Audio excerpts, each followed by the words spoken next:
quand il y a de la musique, Marie. Il n'y a pas de musique là. Il y a de la musique ou il y a Marino? Ah, vas-y. Il y a qui? Est-ce qu'il y a quelqu'un? Est-ce qu'il y a quelqu'un? Il y a eu un problème technique. Suite à un problème technique, bonjour tout le monde. Suite à un problème technique, il n'y a pas de musique. Mais je vais l'arrêter parce que sinon on ne va pas s'en sortir. Voilà, voilà. Donc là, il y a du nouveau de la musique maintenant. Ouais. C'est un problème technique. Ok, d'accord. D'accord. Est-ce qu'on a du réseau? Je pense. Ouais. Je pense. Bonsoir à tous. Voilà, alors ce soir, nous faisons pas mal. Alors, on m'a dit de dire qu'on allait faire des profiteroles à la vanille et au chocolat. Ah ouais, ça c'est génial. Ça. Ouais.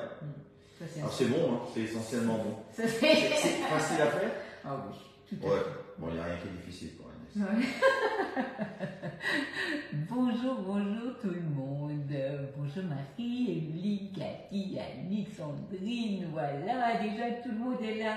D'avance, merci pour vos partages. Merci d'être là ce soir. Nous allons vous régaler avec une petite glace vanille sauce chocolat avec une pâte à choux et vous allez voir, c'est magnifiquement bon.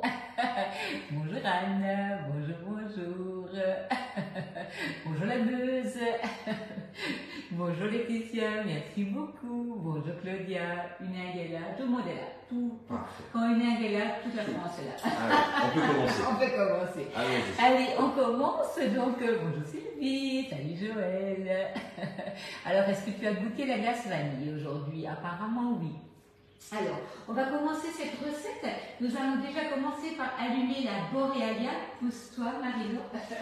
Nous allons allumer la Borealia. Nous allons faire toute la préparation, mais bien entendu, la glace qu'on va faire tourner est déjà prête. On va la refaire. Comme ça, vous allez voir toute la mise en place. Je vais sortir la cuve. Dans la cuve, il y a la tripale. Donc la tripale va permettre donc un super foisonnement de la préparation. Je vais vite aller chercher la préparation qui est donc ici au frigo. J'aurais pu la chercher puisque j'avais là. Ah oui, ok. Mais tu aurais peut-être pu pendant ce temps, je sais pas, expliquer la Boréalia. Donc là, on a déjà une première préparation, donc vanille qui est faite. Je vais donc refaire exactement ce qu'on fait. Pour lancer la glace, vous allez prendre la tripale et vous allez la poser dans la cuve. On va mettre la préparation donc à l'intérieur. Et Marino, je vais te laisser mettre la Borealia en route. Attends. On prend tout. On prend tout, on laisse pas comme ça les restes. Voilà. Donc là, puisque tu n'as jamais utilisé la machine, je vais te laisser faire et voir si tu as bien compris comment il fallait l'utiliser. Alors, j'ai pas mis votre d'emploi, ça sera normalement. Donc on pose la cuve dedans. Voilà, il y a un sens, on ne peut pas se tromper. Et ensuite, on met tout le poulet. Il a un sens aussi, Marino? Ouais. Oui, non, on verra pas. Voilà, on s'est levé. Voilà, il vous tourne le doigt. Donc, voilà, comme ça. Donc, choix de la glace. Donc, glace sorbet gravité. Tu appuies dessus. Appuie, voilà. Et donc c'est bon, on peut réappuyer. 40 minutes? Voilà, environ. Vas-y. Voilà, donc là, si vous voulez, la préparation était donc faite. Il suffit d'allumer la machine. Elle va sélectionner donc ce qu'on souhaite.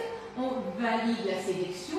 Et là, il propose 40 minutes. Mais selon le cas, elle va peut-être déjà être finie avant. Oh là là, Françoise, vous avez le Covid. Oh mon Dieu. C'est clair que là, il est en train de circuler de nouveau. Donc là, on va la laisser tourner. La machine va créer le froid.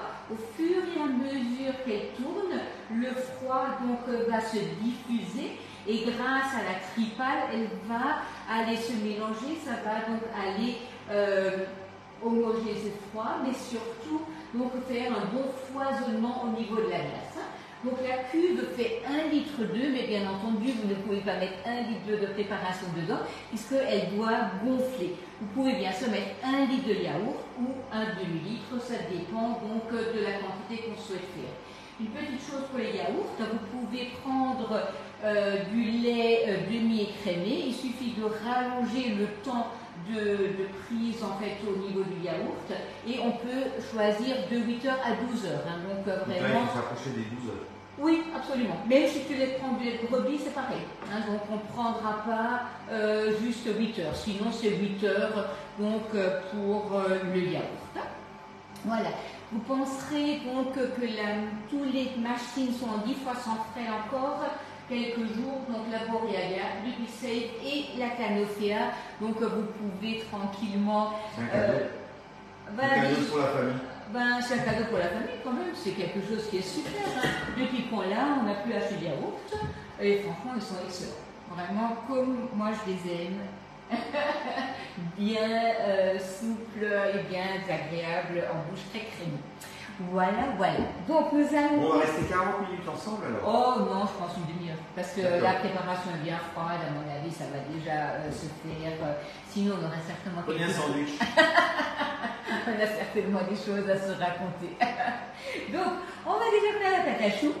Non, pardon, on va déjà faire la glace, excusez-moi. Je suis en train de m'inverser les choses. Donc là, pour la glace, je vais commencer par prendre donc 2 jaunes d'œufs. Les blancs, bien entendu, on va les mettre sous B-Save, hein, donc on les garde. On va faire les petites meringues sapin que vous avez vues. Vous allez faire des dacquoises, des financiers, des fonds de meringues pour faire des vacherins et ainsi de suite. Hein. Donc les petits pots B-Save pour mettre donc le blanc d'œuf. Si tu veux, tu pourras tout à l'heure mettre ça sous vide. Oui. Merci. Donc là, on va préparer 2 jaunes d'œufs. Nous avons ici du sucre et nous avons ici de la poudre de lait, du glucose et du stabilisateur glace. Donc le glucose et de la poudre de lait. Donc vous allez acheter de la poudre de lait, vous avez le glucose et le stabilisateur glace. Ça permet de vraiment donner un bon gonflant et le stabilisateur évite la cristallisation de la glace. On a terminé d'ailleurs la glace caramel cet après-midi qui était très très très bonne. Ma gousse de vanille, est-ce que tu pourrais me sortir une petite planchette si tu veux, Marino? La gousse de vanille est déjà dans le lait. Salut Christine. Donc nous allons commencer par mettre ici le sucre, le stabilisateur et le glucose dans le lait. Ah bah génial Annette, génial. Du sorbet, ananas, fraise. Ah ouais, c'est génial. Franchement, la Borealia, c'est un super produit. Est-ce que tu sais comment ouvrir une gousse de vanille, mon ami? J'ai jamais fait. Tu me le fais faire. Alors, tu prends un petit couteau, tu l'aplatis, tu passes au milieu et tu grattes le centre. Voilà. Donc là, on a la poudre de lait. Voilà. Donc là, tu prends, voilà, tu piques et tu ouvres carrément le milieu. Voilà, génial. Voilà, génial. Et on a les 2 jaunes d'œufs, on va mettre ça par-dessus, on va mélanger et on met le tout à cuire jusqu'à 85 degrés. 85 degrés, ça veut dire que vos préparations, le Morbihan est là également. Génial. Tour est là aussi, super. Magnifique, Marino, génial. Donc là, on a donc notre vanille qui est grattée. Voilà, tu peux en reprendre, ouais, super. Donc on va amener ça à 85 degrés. Une fois que c'est à 85 degrés, on arrête le tout, on le laisse refroidir et on va pouvoir faire turbiner donc cette préparation. Là, il n'y a pas d'urgence, hein, donc soit je la fais demain, soit après-demain, il n'y a aucun problème. Voilà. Donc 85 degrés, c'est avant que ça ne commence à bouillir. Hein. Donc ça, vous allez de toute manière le sentir. Et si vous n'êtes pas sûr de vous, prenez un thermomètre et ça va vraiment aller tout seul. Donc là, je n'utilise pas des mix, mais j'utilise une manière classique. Mais bien entendu, avec la machine, vous avez des paquets de mix qui sont livrés avec, qui vous permettent juste d'être délayés et d'être mis au parfum que vous souhaitez. Maintenant, voilà, vous pouvez utiliser des mix, le côté pratique, ou vous pouvez utiliser donc une manière classique en faisant comme une crème anglaise et elle est vraiment super bonne des 2 manières. Est-ce que tu es d'accord, Marie? Complètement. Tu es complètement d'accord, il est un peu malade. bien vite. Soyez indulgents avec lui. Voilà, donc là, ma préparation est faite. Donc, je vais verser ça dans mon poule. Est-ce que tu pourrais me laver ma casserole pour la pâte à choux, si tu veux bien? Voilà, et on va juste laisser refroidir.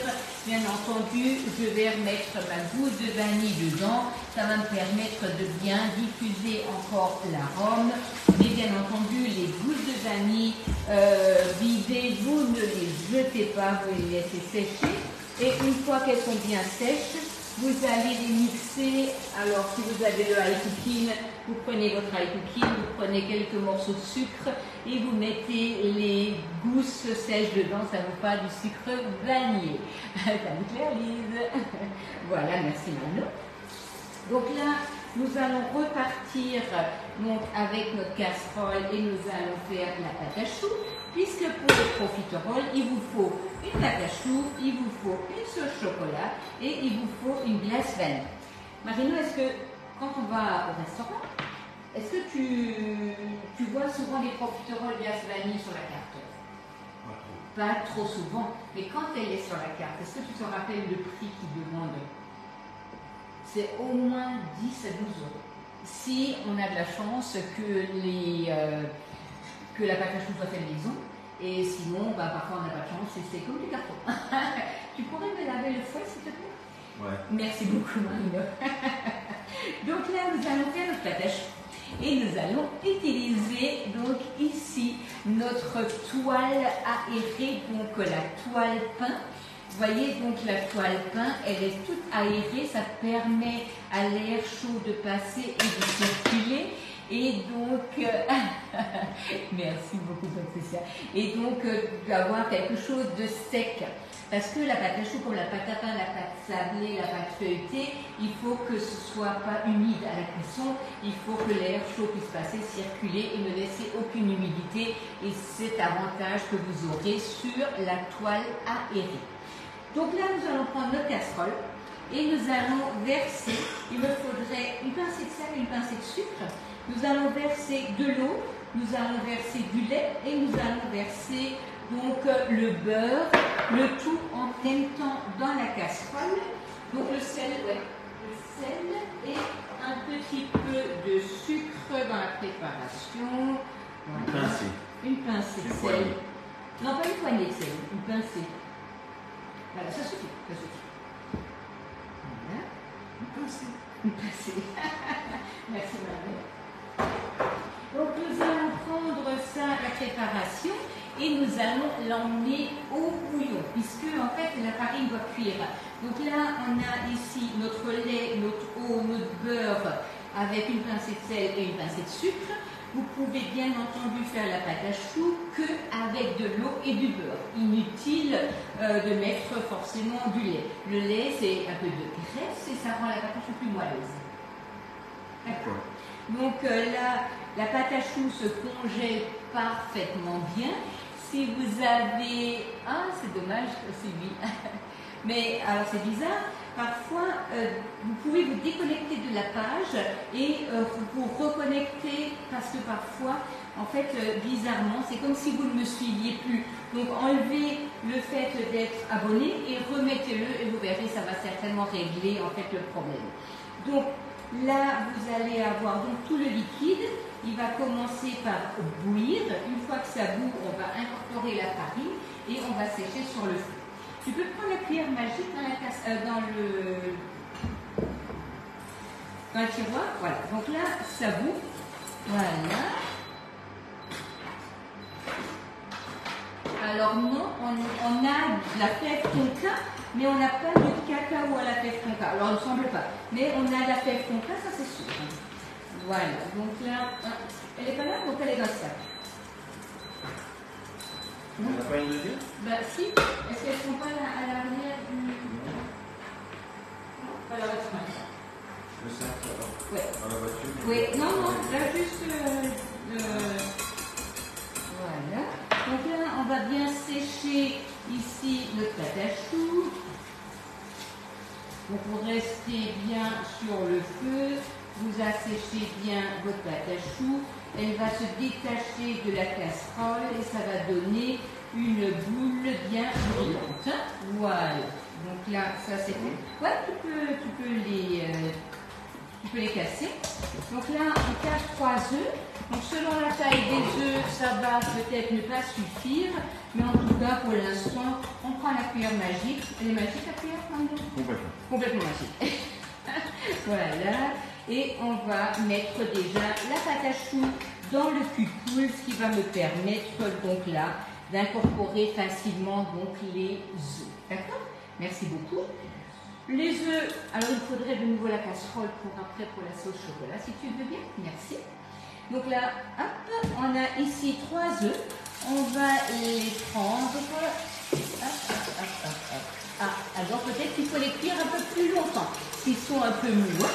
C'est juste parfois une question d'assèchement dans la poêle. Voilà, donc là, pardon, pas dans la poêle, dans le four. On prend donc les œufs. On mélange ça, alors surtout ne vous fatiguez pas, hein. Vous prenez le fouet, vous mélangez et vous voyez là, l'œuf va se mélanger à la pâte à choux sans aucun effort. Hein. Donc vous allez remettre des œufs, voilà, on remet des œufs, on mélange, donc c'est toujours pareil, hein. Aucun effort. Vous prenez, vous mélangez, vous attendez que l'œuf soit incorporé dans la masse, comme ceci, et là, vous remettez les œufs. Peut-être que mes 3 œufs ne suffiront pas, je vais peut-être en casser un 4e, mais au moins je peux doser la quantité d'œufs que je vais mettre. Hein. Donc ça, c'est vraiment hyper important, parce qu'on ne voit pas toujours si je passe un œuf après l'autre, mais peut-être que mon 3e œuf sera de trop, ou peut-être pas assez, et du coup, je vais peut-être en mettre un 4e, et là, ce sera de trop. Donc, mettez au fur et à mesure vos œufs dans la préparation, et une fois que la pâte à choux tombe du fouet en ruban, et ben, ce sera bon. Vous voyez là, de toute manière, c'est beaucoup trop épais, c'est pas la peine de vous en inquiéter, vous continuez à mettre. Hein. Tu peux regarder la boréalette, ce qui se passe si ça commence à foisonner. Sans ouvrir, hein, tu regardes juste à travers. Pas encore, elle s'épaissit. Elle s'épaissit, ok. Elle commence à prendre. Ouais. Ah oui, donc là on a déjà le froid qui est collé à la paroi et qui commence donc doucement à se répartir en fait dans la masse. Voilà, donc là on a notre pâte à choux, donc on est bien d'accord. C'est un peu trop épais. Hein. Ouais, on est d'accord. Donc là, elle tourne en filet. Elle tourne, ouais, en ruban. En ruban. Donc, non, c'est des filets. Non, c'est toujours en ruban. Voilà. Donc là. Là, elle tombe pas encore en ruban. Non, il me faudrait encore un œuf, Marina. Pas de problème. Ouais. Tu vas chercher les poules. Mais si tu veux bien me chercher les œufs dans le cellier, merci beaucoup. Voilà, vous voyez là, elle est encore trop épaisse, hein, elle ne tombe pas du tout. Donc, non, je ne l'attrape pas. Non, je ne l'attrape pas. Merci. Et puis après, tu pourras mettre les blancs sous vide. Voilà. Donc là, il faut encore un peu d'œuf. Merci beaucoup. Voilà, merci Marina. Cuillère magique.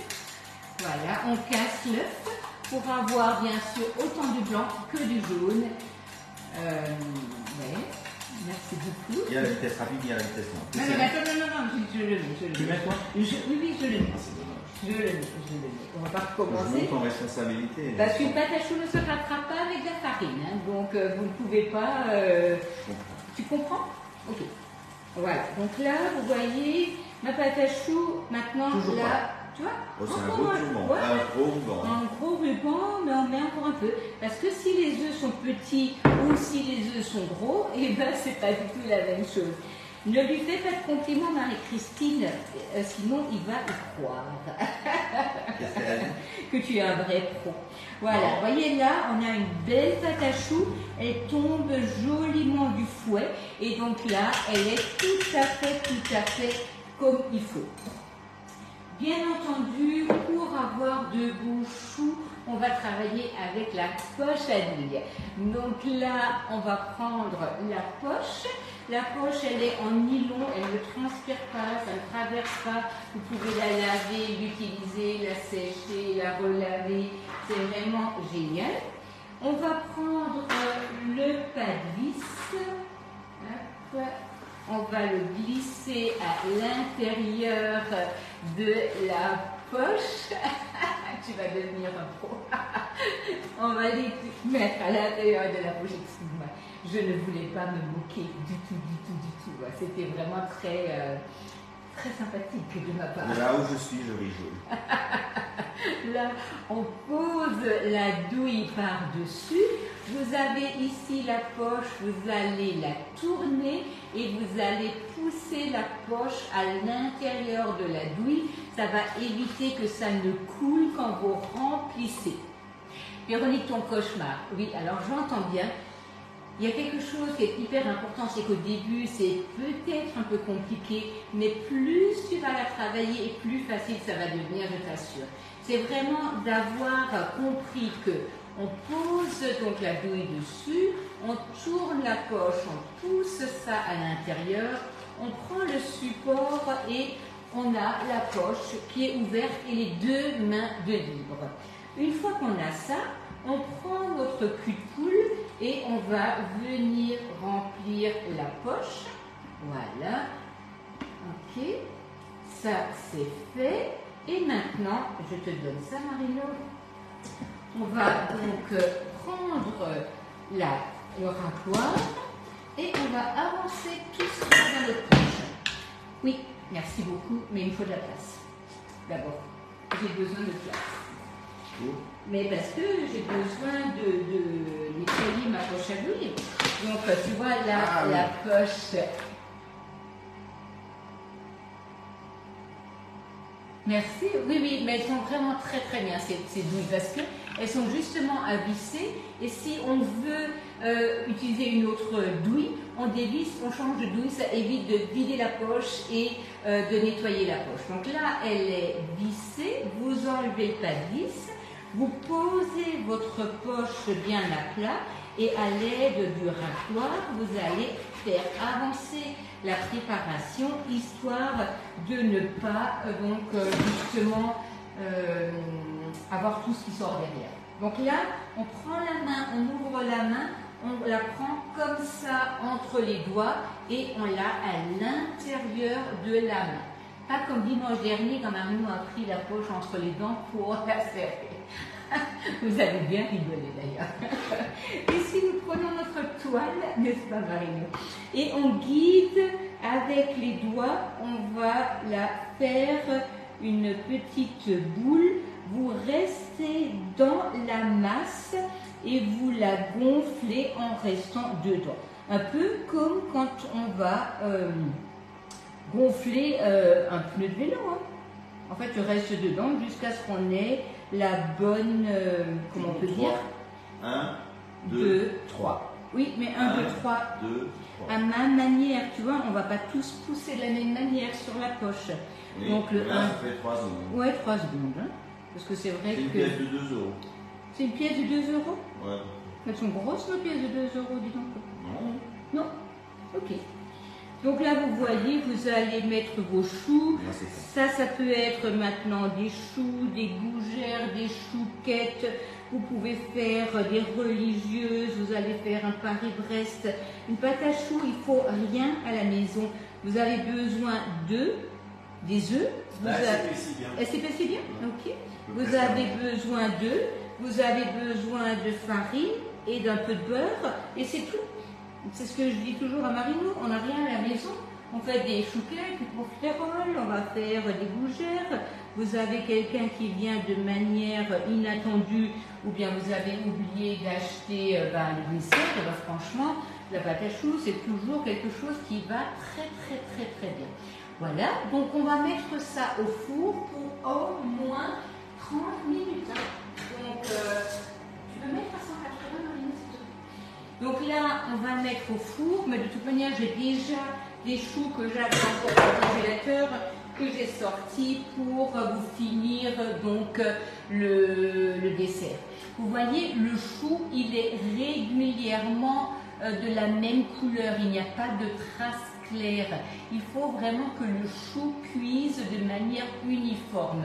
Donc ça, c'est quelque chose à vraiment comprendre. Il ne faut pas mettre le four trop chaud parce que sinon votre pâte à choux, elle va souffler et peut-être qu'elle va prendre un peu de couleur et du coup vous aurez envie de l'arrêter et il ne sera pas trop cuit et là, en fait, il va tomber et vous ne pourrez pas rattraper la cuisson de la pâte à choux. Hein. Donc ça, mais si vous n'êtes pas certaine, c'est comme la meringue, et ben laissez votre four éteint et fermé, et puis laissez-les encore une dizaine de minutes dans le four, et puis voilà, sans que ce soit chaud. Hein.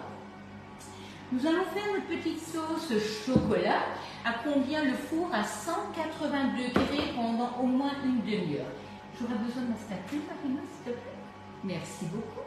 Nous avons ici les pistoles de chocolat. Oui, je les congèle cuites. Donc, je les congèle cuites parce que la pâte à choux, c'est comme le pain. Une fois que c'est fait, vous ne pourrez pas les conserver très longtemps, mais par contre, ça se congèle super bien. Si vous avez envie de les passer un petit coup au four parce que c'est des gougères, eh ben, il n'y a pas de souci. Mais sinon, vous pouvez les mettre comme ça ne posera pas de problème. Alors, Claire-Lise, tu mettras en fonction, chez toi, fonction pizza, c'est la chaleur du bas et c'est la tournante. Mais comme tu as le même four que moi, ça s'appelle fonction pizza. Donc, celle-ci, elle est idéale pour la pâte à choux et tu mets à 180 minimum 30 minutes. Oh non, ça se décongèle de manière presque instantanée. Parce qu'en fait, la pâte à choux, si vous voulez, en fait, il n'y a que de l'air.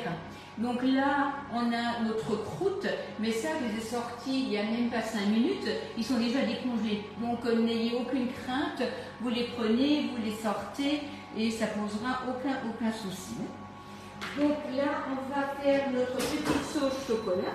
Votre sauce chocolat, c'est pareil, vous pouvez la préparer en avance, ça ne pose aucun problème.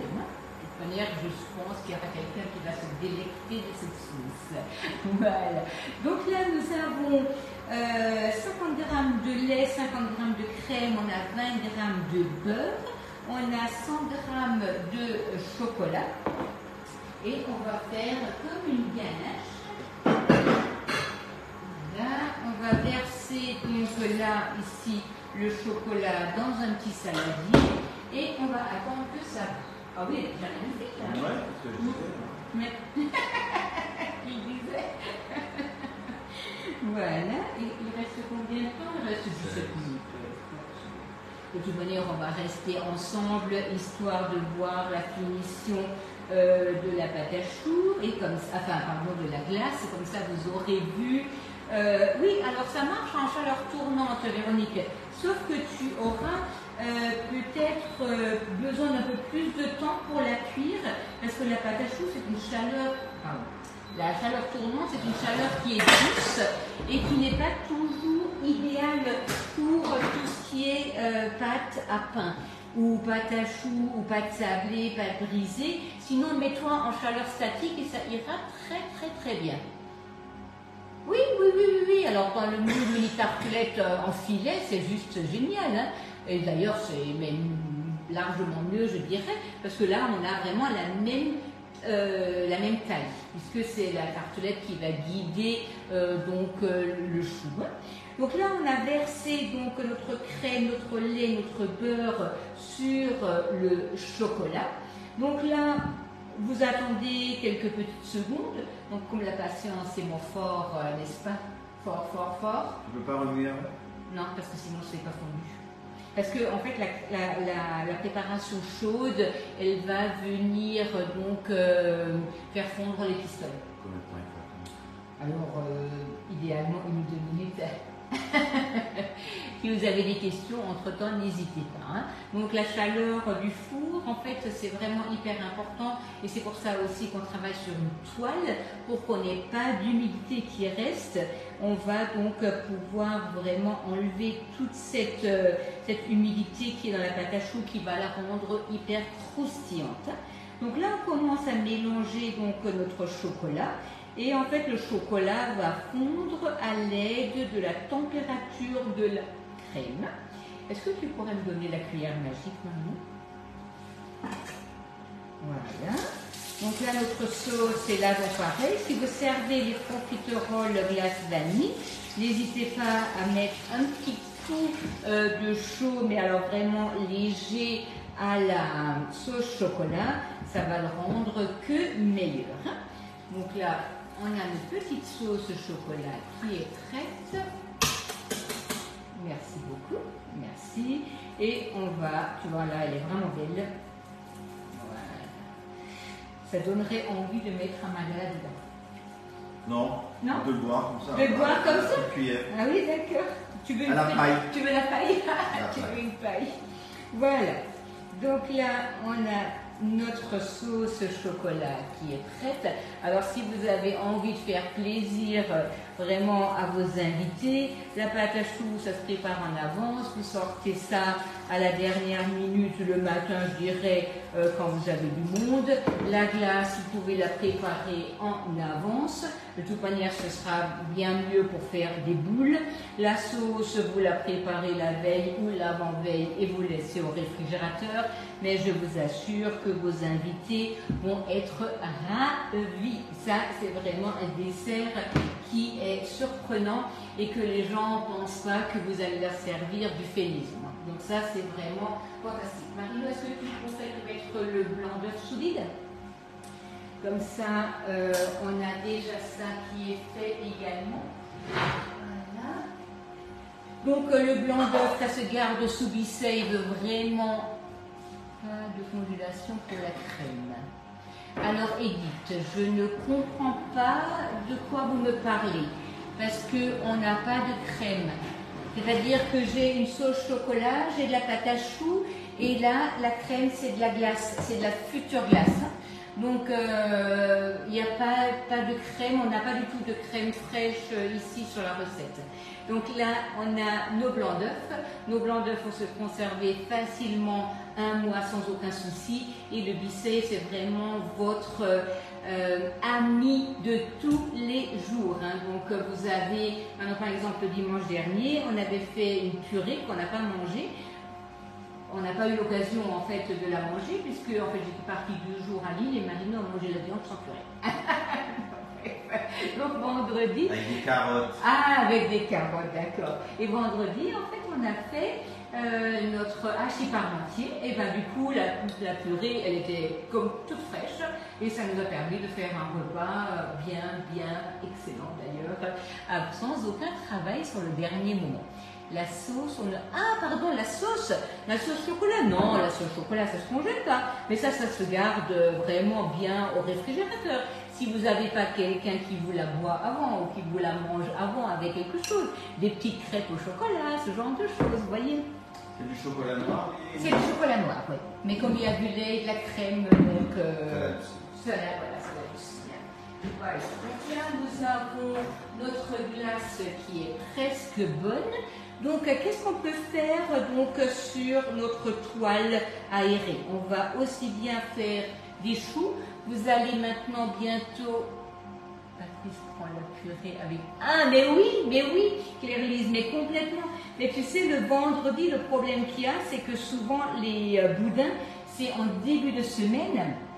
Et là, effectivement, des boudins, de la purée et une bonne compote de pommes. Alors ça... Là, et puis quelques petits choux rouges là qui traînent, là franchement, ça ce sont des repas de roi. Voilà, donc là on ouvre déjà le chou, on va attendre que notre glace se termine. Donc sur la toile peint, donc sur la toile aérée, vous allez faire aussi vos petits gâteaux de Noël comme vos sablés. Vos sablés, ça va les rendre croustillants à l'extérieur, mais ils vont rester hyper moelleux à l'intérieur. Donc ça, on n'a pas souvent sur les petits sablés de Noël, parce que souvent les sablés de Noël, eh ben, ils sont secs, alors que là, on a vraiment un super résultat. Donc n'hésitez surtout pas à utiliser cette toile. Vous allez faire vos pains, vous allez faire vos baguettes, vous allez bien sûr poser une tarte flambée dessus. Vous ne pouvez pas étaler sur la toile peint. La toile peint est aérée Donc elle ne permet absolument pas de cuire d'étaler. Alors là, moi je vais vite vous montrer le four. Regardez comme, voilà, comme c'est beau, vous voyez. Ils sont en train de gonfler et ils sont juste magnifiques. Allez, on applaudit pour les... Corinne, comment peut-on faire de gros choux à la crème? Alors en fait, il suffit de rester dans le chou et de le faire gonfler plus. La cuisson sera du coup un peu plus longue, mais ça, c'est vraiment pas un souci. Hein. D'ailleurs, la taille du chou va être décidée de la quantité de pâte qu'on va mettre. Donc vraiment, n'ayez aucune crainte de rester plus longtemps dans la pâte et de gonfler plus. Et comme ça, vous allez avoir un plus gros chou. C'est exactement la même chose, Véronique. Hein. C'est juste qu'on a changé de nom. Donc c'est la toile aérée et avant elle s'appelait toile Silpin, mais c'est exactement la même chose. Hein. Donc surtout, il n'y a aucun... C'est la même chose. Il n'y a pas de crainte à avoir, il n'y a pas de différence. C'est juste que là, elles sont moins chères et le résultat sera le même. Merci Carole. T'as vu le sel que Marino a mis dans les choux? Un tout petit peu. Une pincée. T'as vu Carole, elle te surveille. Voilà. Donc si vous avez des questions avant qu'on arrête la Borealia, n'hésitez pas. Donc la Borealia, c'est donc notre nouveau produit depuis le mois de septembre, donc au catalogue. Véronique, elle est là aussi. Véro, ma coiffeuse. Elle est là aussi. Donc, la Borealia, c'est un article que nous avons depuis le mois de septembre au catalogue. Il a un fort succès mérité, je dirais, parce que vraiment, en fait, vous allez faire un petit granité. Vous allez faire... Mais oui, Bernadette, avec plaisir. Merci. Vous allez faire... Merci Sophie, merci. Donc, vous allez faire un sorbet, une crème glacée, une glace à l'italienne et bien entendu les yaourts. Donc, pensez aussi à tout ce que vous allez pouvoir transformer avec cette glace. Donc, les profiteroles, des meringues glacées, des vacherins glacés, l'omelette norvégienne. Donc, vraiment, tout ça, on peut le faire. Oui, Armel, oui, on peut bien entendu préparer le chou, le remplir de glace et le mettre au congélateur, comme ça vous le sortez juste environ 20 minutes avant de le déguster.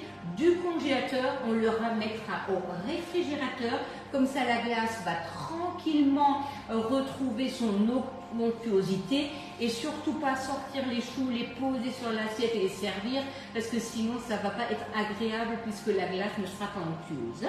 Mais oui, bien entendu, ça on peut le faire. D'ailleurs, les citrons givrés, c'est pareil. On va vider notre citron, on va faire notre sorbet citron, on va remplir notre citron donc de sorbet, on va le laisser au congélateur et on va sans aucun problème, on va sans aucun problème le servir. Hein, donc, on peut montrer la caméra, mais bien sûr, merci Marino. Attendez, je vous emmène dans ma cuisine et vous emmène sur la machine. Et vous voyez, là, on est... Non, il ne faut surtout pas augmenter la quantité. Vous avez vu, là, nous avons notre glace qui est pratiquement terminée. Donc, on va pouvoir l'arrêter. D'ailleurs, là, je vais l'arrêter. Il reste 6 minutes, mais... François te dit merci. Marseille te dit merci. Donc là, vous voyez, ma glace, elle est quasiment bonne. Je peux arrêter à tout moment. J'appuie ici sur le bouton et donc, en fait, j'appuie, arrêt, oui, ok. Et c'est arrêté et c'est fini. J'ouvre donc ici ma Borealia. Je sors mon bac et vous voyez, là, on a notre merveilleuse glace. Et toi? Non, c'est juste pour montrer. Après, ah oui, d'accord, oui, bien sûr. Donc, il y a aussi quelque chose, si vous n'êtes pas là juste au moment où elle se termine, n'ayez pas de crainte. Vous allez prendre la machine, elle va se mettre en mode refroidissement et conservation et elle va continuer à garder la glace au froid. C'est pareil pour les yaourts. elle va se mettre en mode refroidissement et le lendemain matin, quand vous vous levez, vos yaourts, ben oui, écoute, je suis toujours généreuse avec toi. Ah, c'est bon. Donc, mais oui. Donc, vont se garder sans aucun problème. Donc là, nous avons nos petits... Attends, je vais juste aller chercher ma petite doseuse. Reste bien là. Raconte-leur quelque chose. Que les profiteroles, c'est quelque chose de merveilleux. Ah oui, mais ça c'est sûr. Ah, mais ça c'est bien. Mais... Oh, mais là, tu vas faire. Non, je ne vais pas faire. Allez. Non? Non, t'inquiète. Et là, vous servez un petit flacon de petite sauce, vous mettez ça à côté et hop, regardez comme c'est gourmand. Oh là là. Qui c'est qui va manger des profiteroles? Et qui c'est qui va manger des profiteroles? Regardez comme c'est bon. Et là, vous allez au restaurant et vous allez payer ça 12 €. Et en fin de compte, on a quoi? On avait juste du lait, de la crème, des œufs, du sucre, de la poudre de lait, bien sûr notre magnifique machine du chocolat, et puis un peu de farine et un tout petit peu de plaisir pour le faire. En tout cas, ben, je reste bien entendu à votre disposition pour vos questions. Si vous avez des questions sur la machine, n'hésitez pas. Si vous avez des questions pour autre chose, n'hésitez pas. Sur la boutique, nous sommes en Franco de Port à 59 €. Vous avez envie de vous faire plaisir pour quelques petits consommables, ben, c'est le moment d'en profiter. Et vous avez donc le 10 fois sans frais. En tout cas, nous, on vous souhaite une belle soirée. Je vais soigner Marine pour qu'il soit de nouveau en forme. Très belle soirée. Parce que là, elle est complètement prise. Mais en tout cas, on vous souhaite une belle soirée et merci pour vos partages. Merci d'avoir été là et à très bientôt. À bientôt.